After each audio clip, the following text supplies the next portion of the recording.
racing as they battle for the 2018 Pilracom second leg 3-year-old local Phillies and Colts Stakes race. Will be Smart. Can they break quickly to start? Provinciano is running by the rail. Then next on line is Wonderland. Then followed now by Perlas ng Silangan. Then next on line down the inside now is Soto Grande.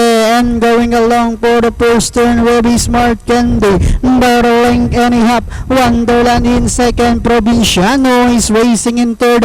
And in fourth comes Perlas ng Silangan. Soto Grande comes next. Royal Signal Misha. Then next on line is Easy to Win. Then followed now by Here's to Life. And a long way back to Polillo Island, who's racing in less. Inside the 3 octavo will be Smart Candy, enjoying a 2 lengths lead. And in second, Wonderland Provinciano. Soto Grande now to take fourth. And in fifth now is Perlas ng Silangan. Then next online Misha. Royal Signal comes next. Then followed now by Here's to Life down on the inside.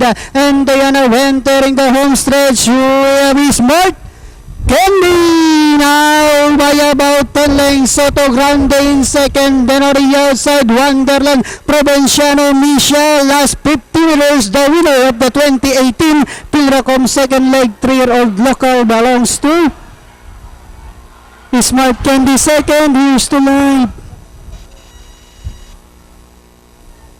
Alright, number 8, Smart Candy. Talagang magaling. Impresibo na naman ang kanyang pinakita.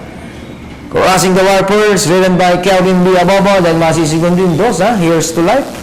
Malakas yung natin nun. Malayo pagkakapanang ni Smart Candy. Palarin natin, replay itong race number 5.